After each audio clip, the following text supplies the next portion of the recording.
Hello friends, my name is Batman. My job is to save the earth.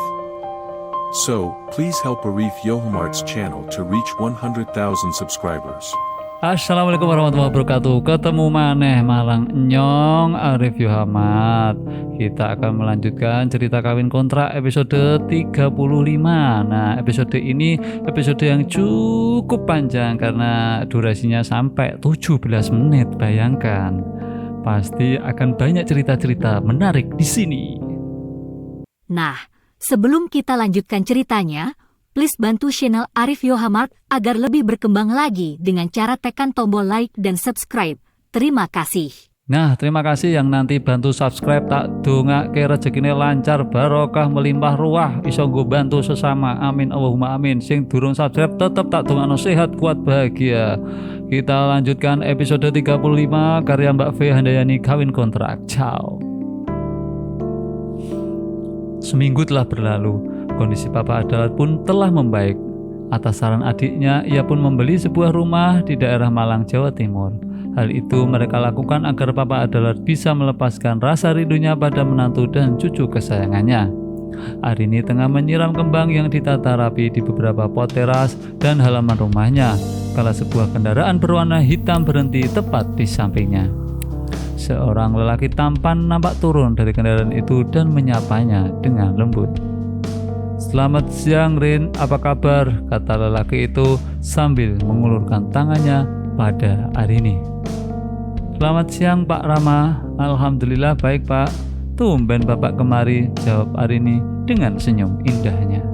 Masya Allah. Rupanya Rama datang mengunjunginya. Akan tetapi dia tidak sendiri. Rama datang bersama dua orang lelaki setengah baya dan seorang laki muda yang cukup tampan. "Kenalkan Rin, ini rekan bisnis saya. Bisa ngobrol sejenak?" tanya Rama sambil setengah berbisik. "Mari Pak, mari silakan masuk," jawab Arini dengan lembut. Setelah mempersilahkan tamunya duduk, Arini lalu memperhatikan wajah mereka satu persatu, one by one.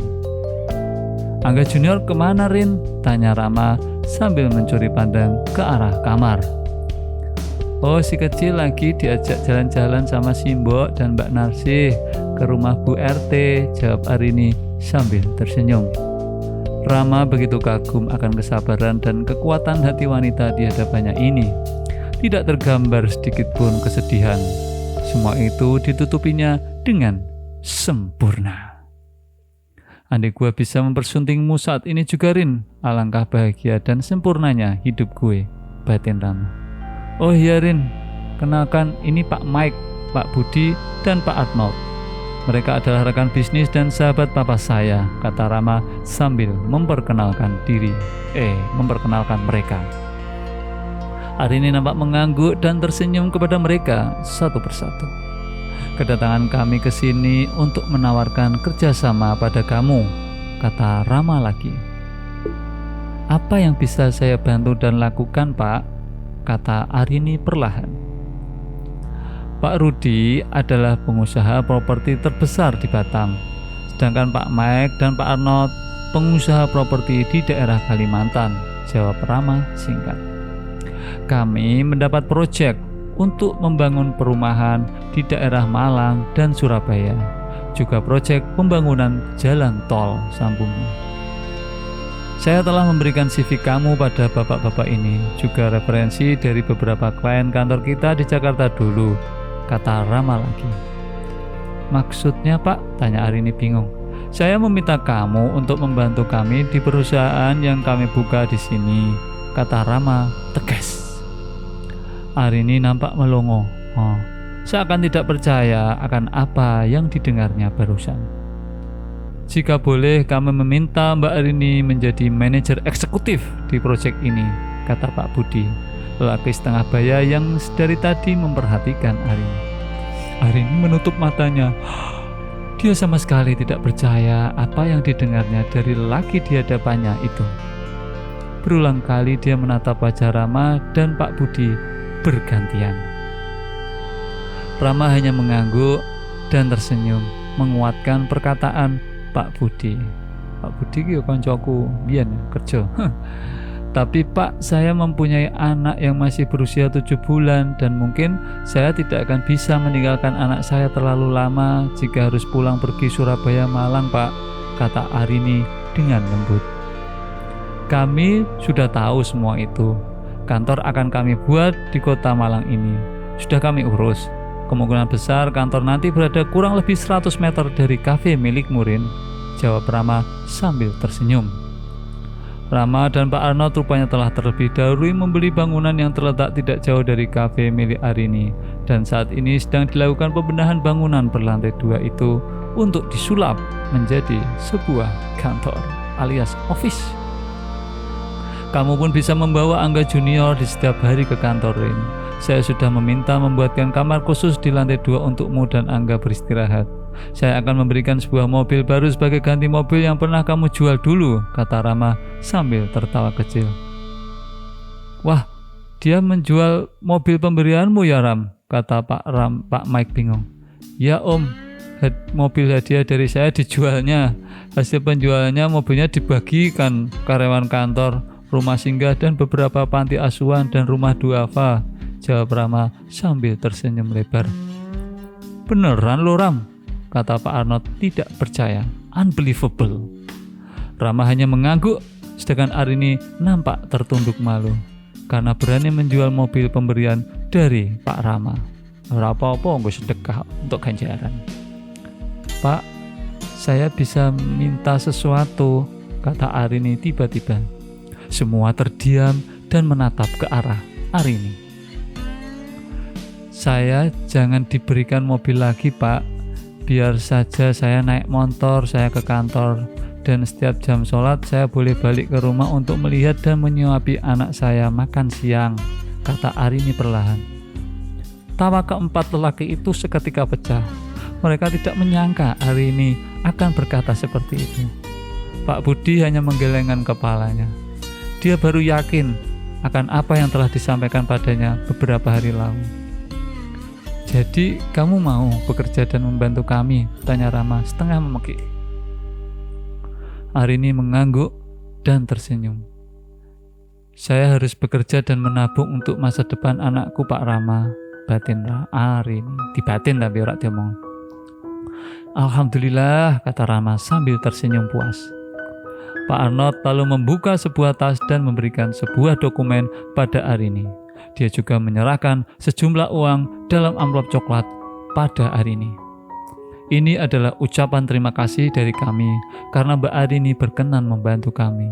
Jumlahnya tidak seberapa, tapi kami mohon agar kiranya Mbak Arini sudi menerimanya, kata Pak Arnold Schwarzenegger. Arini mengenyirkan dahinya mendengar perkataan Pak Arnold. Dia lalu menggeser kembali amplop berisi uang itu ke dekat lelaki itu lagi.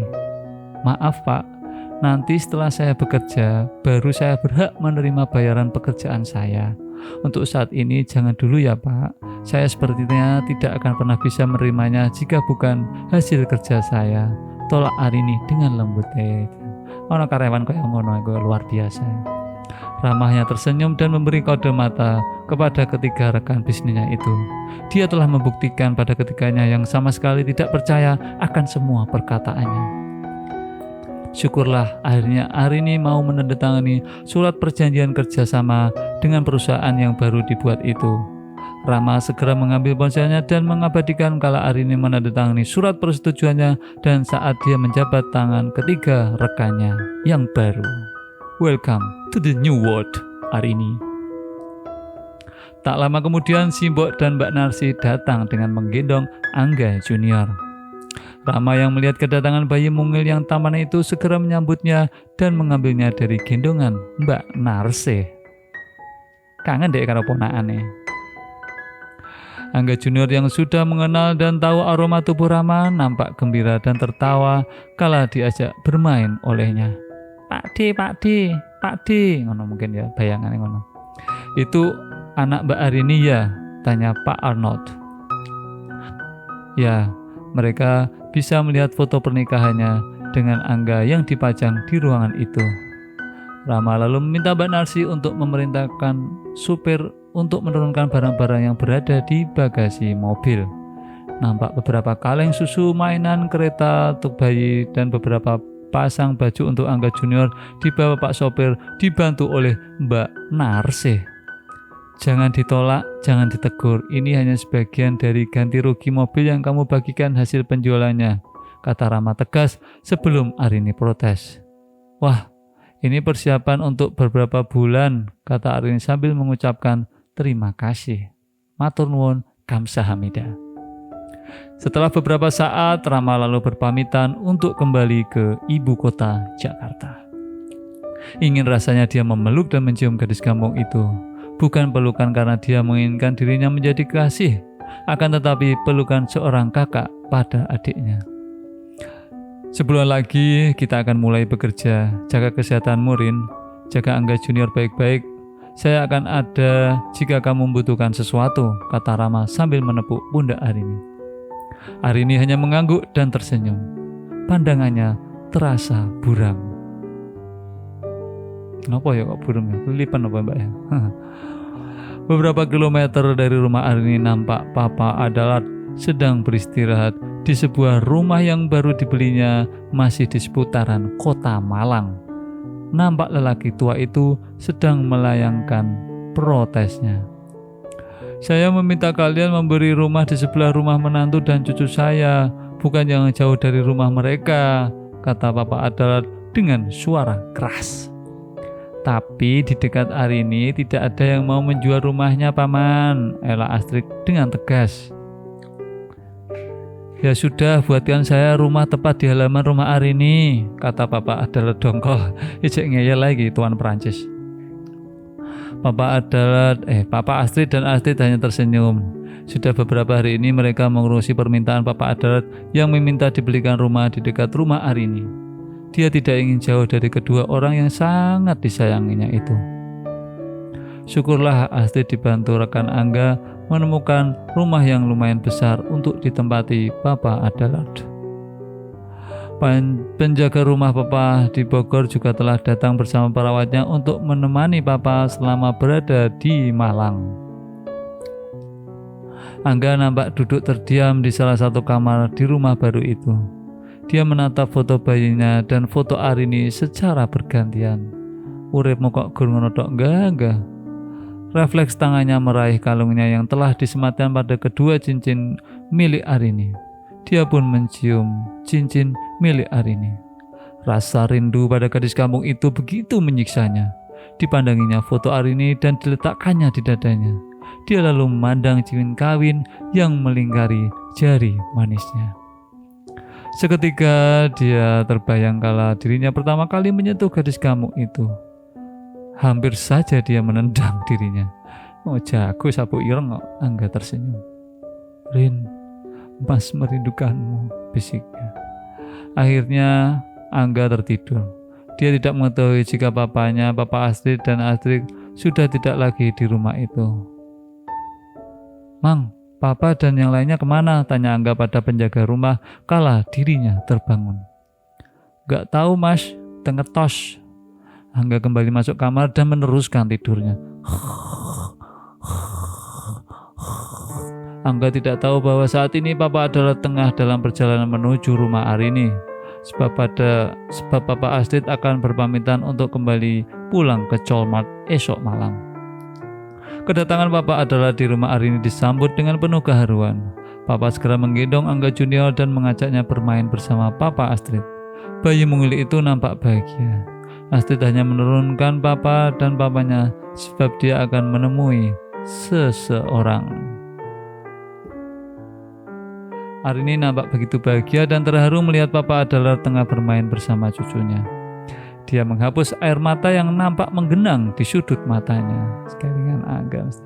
Dia teringat Angga, teringat pertemuannya beberapa minggu lalu. Malah mulai menampakkan dirinya malu-malu. Arini melihat jam yang terpasang di ruang tengah. Sudah jam 7 malam. Tak lama kemudian Arini berpamitan pada Papa Adalat dan Papa Astrid. Dia akan melihat kafenya seperti biasa. Papa tersenyum dan mengangguk. Dan akan menunggui hingga Arini pulang. Dengan perlahan Arini mengendarai motornya menuju kafe miliknya yang mulai ramai. Arini seperti biasa lalu mengambil gitar dan mulai memetiknya. Sebuah lagu indah milik Virjon sing saiki lagi viral itu ya, akhirnya dilantunkannya. Hanya sebuah lagu, akan tetapi matanya terasa panas. Arini segera duduk terdiam di ruangan musola di mana dirinya biasa beristirahat. 10 menit kemudian dirinya berdiri dan bersiap untuk membantu Ayu karyawannya melayani pengunjung kafe miliknya. Arini nampak dia mematung kala melihat lelaki yang kini berdiri membelakangi pintu musola yang tertutup rapat. Laki tampan itu tidak berkata sedikit pun. Dia dengan refleks dan cepat kilat memeluk tubuh Arini yang telah dipepetkannya di dinding. Lelaki itu mengkis rambut, dahi, pipi, dan bibirnya. Lelaki tampan itu terus memeluknya. Hanya bisikan halus yang terdengar di mulut lelaki itu. "Mas mencintaimu Arini, maafkan mas." Hanya perkataan itu lalu lelaki itu pergi meninggalkan Arini yang masih terdiam mematung. Karena wis ngono kuwi lah. Karena apa ya? Karena kangen ya mungkin ya. Oke, ternyata sudah bersambung ya 17 menit saya ngoceh, cukup memberikan efek haus ya. Tapi kalau kalian mau meng-subscribe, meng-like, komen, dan meng-share ke teman-teman itu menjadikan saya jadi tidak haus lagi. Sampai jumpa di episode 36. Assalamualaikum warahmatullahi wabarakatuh.